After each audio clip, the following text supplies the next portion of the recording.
జయ జగన్నాథ.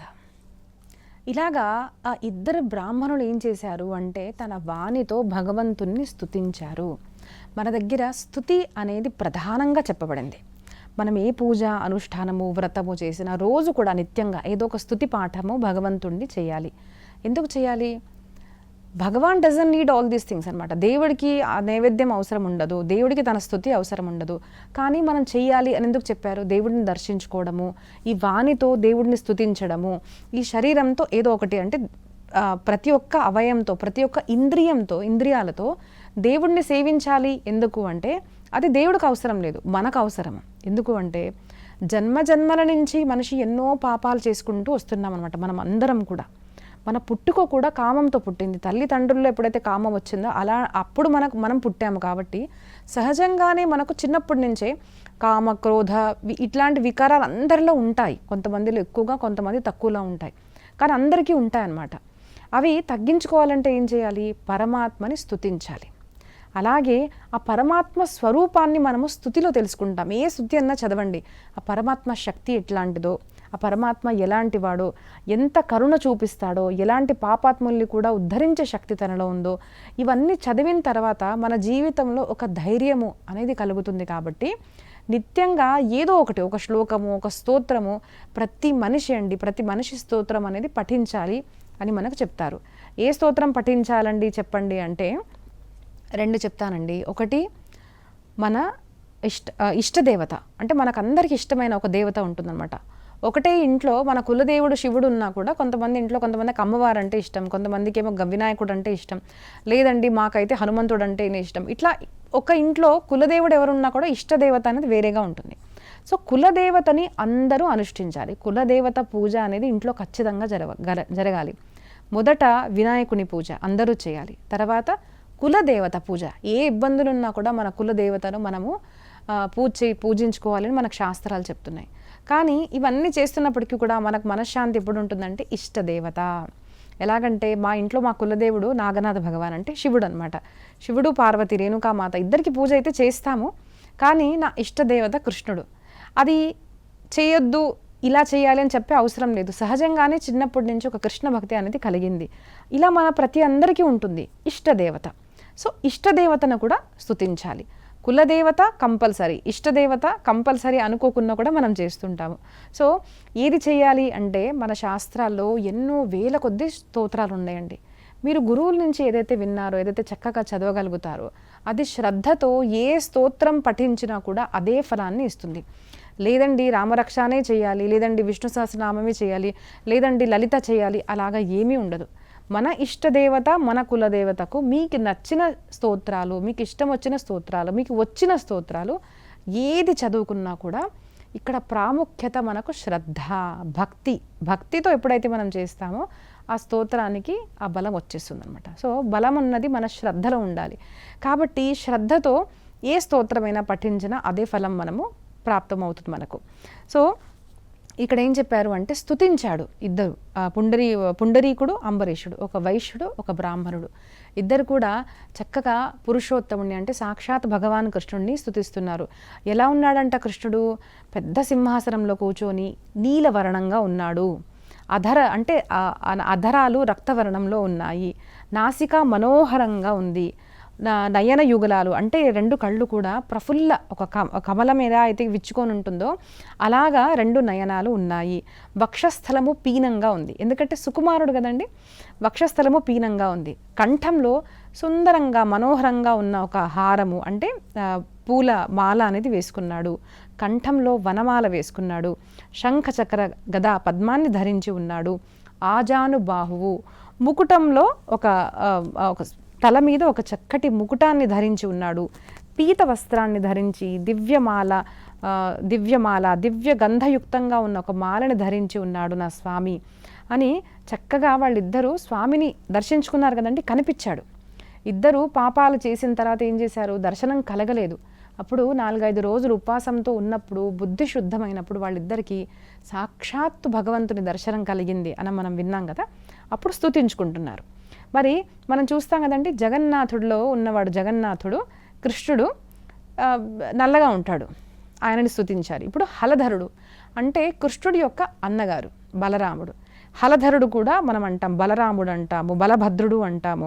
ఇలాంటి హలధరుడు ఎలా ఉన్నాడు అంటే ధవలమూర్తి, తెల్లగా ఉన్నాడు, నీల వస్త్రాన్ని ధరించి ఉన్నాడు, మణికుండలధారి, చక్కటి కుండలాలు ధరించి ఉన్నారు, విచిత్ర వనమాల అనేది వేసుకొని ఉన్నాడు కంఠంలో, నయనాలేమో రక్తంగా ఉన్నాయి, ఆయన ఉగ్రంగా కోపంగా ఉంటారన్నమాట, రక్త నేత్రాలతో ఉన్నాడు, వక్షస్థలం ఉన్నతంగా ఉంది, ఎందుకంటే ఒక బాడీ బిల్డింగ్ లాగా అనమాట, బలవంతుడు. కృష్ణుడు వక్షస్థలం ఎలా ఉంది, పీనంగా ఉందన్నమాట, అంటే చిన్నగా ఉంది. ఈయన వక్షస్థలం ఎలాగా ఉందంటే ఉన్నతంగా ఉంది, వివిధ అలంకారాలు ధరించి శంఖ చక్ర గదా పద్మధారి ఇలాగా హలధరుడు ఉన్నారు అని ఆయనను కూడా స్తుతించి ప్రణామం చేశారు. దక్ష పార్శ్వ సంస్థితం తస్య దదృశాతే హలాయుధం బిభర్త్యేన బ్రహ్మాండం బలేన మహతా విపుః. ఇలాగా ఇద్దరు అన్న తమ్ముడిని ఇద్దరిని స్తుతించిన తర్వాత మధ్యలో ఉన్న చిన్న స్వరూపం మనం చూస్తాం కదండి, ఒక ఎల్లో కలర్లో ఉంటారు చిన్న అమ్మవారు అనమాట. ఆవిరెవడు అంటే వీళ్ళిద్దరికి చెల్లి సుభద్రమ్మ తల్లి. ఆ అమ్మవారిని ఇప్పుడు స్తుతిస్తున్నారు. సమస్త లావణ్యంతో కుంకుమ రంజితమైన మూర్తి ఆవిడ సాక్షాత్తు లక్ష్మీమాతలాగా ఉన్నారు. ఇప్పుడు శాస్త్రాలు గురువుల దగ్గర ఎందుకు వినాలి నేను చెప్తాను చూడండి. మామూలు మనిషి ఏమీ జ్ఞానం లేని వాడేదో చదివాడు అనుకోండి, లక్ష్మీ అమ్మవారు ఏంటండి, మరి లక్ష్మీ అమ్మవారు అయితే విష్ణుమూర్తికి భార్య కదా అని అనుకుంటాం కదా. లక్ష్మీ అమ్మవారు లాగా ఉన్నారు అన్నదానికి కారణం ఏంటిది అంటే, ప్రతి ఒక్క స్త్రీ ఎవరైతే అందంగా చక్కగా ప్రశాంతంగా సచ్చరిత్రవంతులా ఉంటారో అప్పుడు మనం ఏమంటామో, అబ్బా పాప లక్ష్మీ కళ అండి అని అంటాం కదా. సో అందరూ కూడా అంటే ఈ లక్ష్మి అంటే ఏంటిది, సచ్చరిత్ర, అందము, లావణ్యమూర్తి, అలాగే ధైర్యము, ప్రశాంతత, భక్తిపూర్వకమైన ఒక ఆకృతిని చూసి ఈ లక్ష్మీ అమ్మవారి లాగే సాక్షాత్తు లక్ష్మి అని సుభద్ర అమ్మవారిని అంటున్నారన్నమాట. ఈ అమ్మవారిని దర్శించుకుంటే సర్వ కల్మష నాశాలు చేస్తుంది అని స్తుతిస్తున్నారు. నానాలంకార రుచిరం దతకల్మషనాశనం తయో మధ్యే స్థితాం భద్రాం సుభద్రాం కుంకుమారుణాం సర్వలావణ్యవసతిం సర్వదేవ నమస్కృతాం లక్ష్మీం లక్ష్మీశ హృదయ పంకజస్థాం పృథక్ స్థితాం. అంటే బలభద్రుడు పెద్దన్నయ్య, చిన్నన్నయ్య శ్రీకృష్ణుడు జగన్నాథుడు, వీళ్ళిద్దరి మధ్యలో ఆ లక్ష్మీ స్వరూపమైన సాక్షాత్తు సుభద్ర అమ్మవారు అక్కడ ఉన్నారన్నమాట. ఆవిడ ఎక్కడుంటారు అంటే కృష్ణుడి హృదయంలో ఉంటారంట. చెల్లి కదండి. చూడండి, ఇలాగ ఎక్కడన్నా మనం అసలు గుడి చూసామా? ఎక్కడ చూసినా కూడా స్వామివారు అమ్మవారు ఉంటారు కదండి. అంటే పతి పత్ని ఉంటారు, కానీ ఇక్కడ ఇద్దరు కూడా అమ్మవారిని దూరంగా పెట్టేసి ఇక్కడ చెల్లితో ఒక చక్కటి, ఇప్పుడు రాఖీ పౌర్ణిమ వస్తుంది కదండి, అందరూ రాఖీ కట్టించుకుంటారు. ఒక అన్న తమ్ముల అన్న లేదంటే తమ్ముడు చెల్లితో ఒక రిలేషన్షిప్ని మనం పండుగగా సెలబ్రేట్ చేసుకునే ఏకైక దేశము అంటే మన భారతదేశము. ఇప్పుడిప్పుడు మనము Thanksgiving day, sisters day, brothers day, mothers day అని చేసుకుంటున్నాం, కానీ సహస్ర వర్షాల తరబడి అంటే యుగ యుగాలుగా మన దగ్గర ఆనవాయితీ ఏంటిది అంటే మాతృదేవోభవ, పితృదేవోభవ. మన సంస్కృతిలో ఒక మదర్స్ డే అంటే ఒకరోజు మాత్రమే, అక్కడ విదేశాల్లో వెళ్ళిన వాళ్ళకి బాగా తెలిసి ఉంటుందండి, అక్కడ సంవత్సరం అంతా అమ్మను కలుస్తారో లేదో తెలియదు, కానీ మదర్స్ డే అన్న రోజు మాత్రం ఖచ్చితంగా వెళ్ళి కలుస్తారు, ఫ్లవర్స్ ఇస్తారు, ఒక హగ్ చేసుకుంటారు అండ్ హ్యాపీ మదర్స్ డే అంటారు. బట్ మన దగ్గర మనం I love you, happy mothers day అన్న సంస్కృతి మన దగ్గర లేదు. ఎందుకు అంటే సాక్షాత్తు దైవస్వరూపం తల్లిదండ్రులు, రోజు వాళ్లకు పాదాభివందనం చేయాలి, రోజు వాళ్ళ సేవ చేయాలి. కాబట్టి every day is a mothers day అన్నది మన భారతీయ సనాతన ఆర్య సంస్కృతి. మాతృదేవోభవ, పితృదేవోభవ, చెల్లి తమ్ముడు ఇలాంటి రిలేషన్షిప్స్ సెలబ్రేట్ చేసుకునే మన దగ్గర పద్ధతి. ఇప్పుడు మనం చేసుకుంటున్నాం, సరే మంచిదే, ఏదో రకంగా మనము మన తల్లిదండ్రులకు విష్ చేస్తున్నాం, ఏదో గిఫ్ట్స్ కొంటున్నాం, నో ప్రాబ్లం.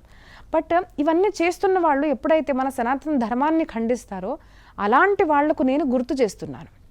దీనికి సిస్టర్స్ డే అనే అవసరం లేదు, బట్ మన లౌకిక భాషలో అంటే ఇంగ్లీషే ప్రధానంగా అనుకునే వాళ్లకు ఇది సిస్టర్స్ డే కదండి, బ్రదర్స్ డే కదండి. ఇలాంటి ఇప్పుడు నాగపంచమి కూడా పోయింది. మహారాష్ట్రలో తమ్ముడి జీవితాన్ని మళ్ళీ తీసుకొచ్చినందుకు చెల్లికి ఇంటికి పిలిచి చీరలు, బట్టలు, గాజులు అన్నీ పెట్టే పద్ధతి అనమాట. అంటే brothers and sisters relationship is celebrated.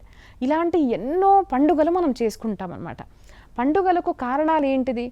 బాహ్యంగా చూసే వాళ్లకు, దాన్ని విమర్శన చేసే వాళ్లకు నేను ఇది చెప్తున్నాను అనమాట. అందుకోసము మన పిల్లలకి మనం చెప్పాలి, ప్రతి పండుగ వెనక ఒక స్టోరీ ఉంటుందన్నమాట. ఎందుకు చేస్తాము, దాని తాత్పర్యార్థం ఏమిటి. నిజంగా మీరు అర్థం చేసుకున్నారనుకోండి, I can challenge the whole world will become Sanatani. ఎందుకు అంటే సనాతన సాంప్రదాయము ఇది ధర్మం కాదు, ఒక మతం కాదండి.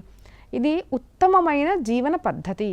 భార్య భర్త రిలేషన్షిప్ ఎలా ఉండాలి, ఎలా ప్రేమగా ఉండాలి, ఒక ఇంట్లో అన్న చెల్లెళ్ళు తమ్ముళ్ళు ఎలాగా ఉండాలి, ఫ్యామిలీతో కలిసి అందరు ఎలాగా ఉండాలి, సంతోషంగా ఎలా ఉండాలి, ఒకరు విపరీతంగా ఉన్నారు అంటే వాళ్ళతో అందరితో కలిసి ఎలా ఉండాలి. చూడండి, ఇద్దరు అన్నలు చెల్లిని అక్కడ పెట్టుకొని లక్ష్మీ అమ్మవారిని దూరం పెట్టారు. అంటే ఏంటిది? భార్య ముఖ్యమే, కానీ నేను చెల్లిని మరువను సుమా అని చెప్తున్నాడు స్వామి మనకు.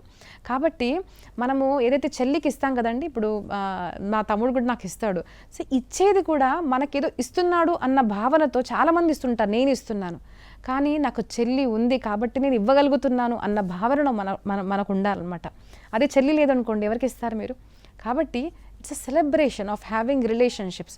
నాకు స్వామి ఒక చెల్లినిచ్చాడు, అన్ననిచ్చాడు, ఇలాగా ఈ భావనతో ఈ రాఖీ పండుగను మనము సాక్షాత్ జగన్నాథ బలభద్ర సుభద్ర అమ్మవారిని తలుచుకొని ఈసారి అందరూ సెలబ్రేట్ చేయాలి అని కోరుకుంటున్నానండి. జై జగన్నాథ. సో ఇలాగా ఈ రాఖీ పౌర్ణమి రోజు ప్రతిసారి కూడా మనము మన సనాతన ధర్మం యొక్క విశిష్టను 10 మందికి చెప్పండి, తెలుసుకోండి. ఇంట్లో మన రిలేషన్షిప్స్ని మనం ఇలాగే సెలబ్రేట్ చేసుకుందాం.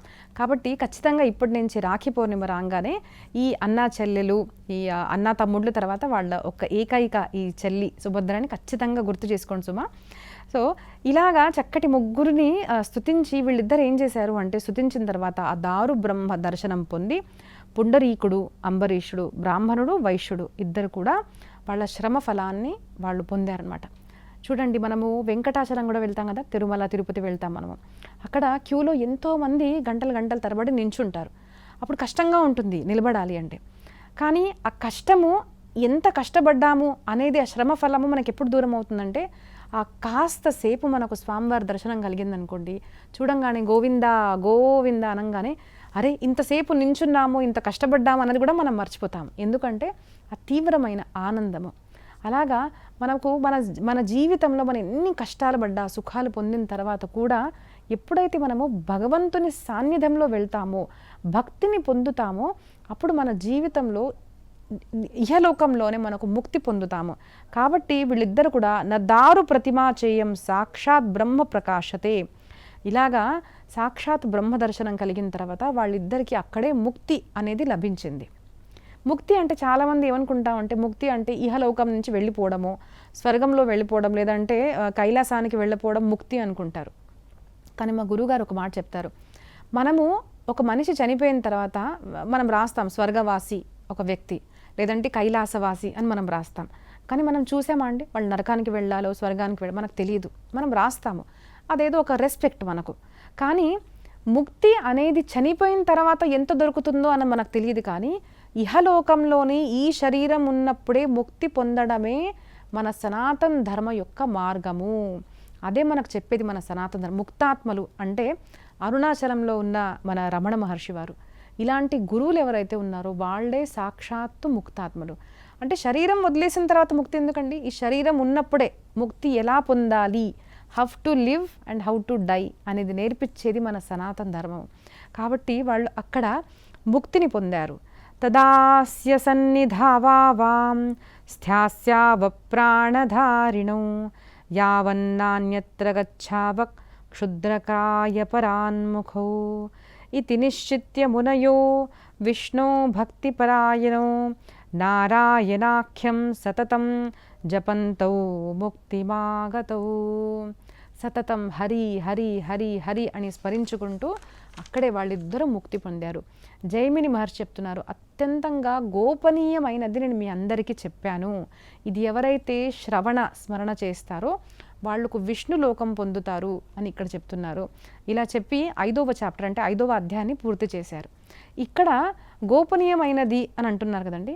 ఇలాంటి గోపనీయ రహస్యాలు ఎన్నో మనకు శాస్త్రాలు చెప్పి ఏం చెప్తారు, ఇది విన్న తర్వాత మీకు విష్ణు లోకం పొందుతారు, విన్న తర్వాత చెప్పిన తర్వాత అంటారు కదా. దానికి తాత్పర్యార్థం ఏంటిదో ఎప్పుడన్నా ఆలోచించారా? అది మళ్ళీ మళ్ళీ మనకు ప్రతి అధ్యాయంలో గుర్తు చేసుకుంటారు. మనం వినడం వరకు ఆపకండి, దాన్ని కీర్తించండి, అంటే పరులకు కూడా చెప్పాలి. అలాగే మనం ఏదైతే చెప్పామో అది జీవితంలో ఆచరించాలి. అప్పుడేమవుతుంది అంటే సంకేతాత్మకంగా మనకు ఫార్ములా చెప్పారన్నమాట. విన్న తర్వాత దాన్ని ఎవరైతే అనుసరిస్తారో అలాంటి వాళ్ళు జీవితం మారిపోతుంది. కాబట్టి ఎవరైతే ఆచరిస్తారో వాళ్ళకి ఖచ్చితంగా విష్ణులోకం అనేది ప్రాప్తమవుతుంది అని మనకు చెప్తూ 5వ అధ్యాయాన్ని ఇక్కడే పూర్తి చేశారండి. జై జగన్నాథ.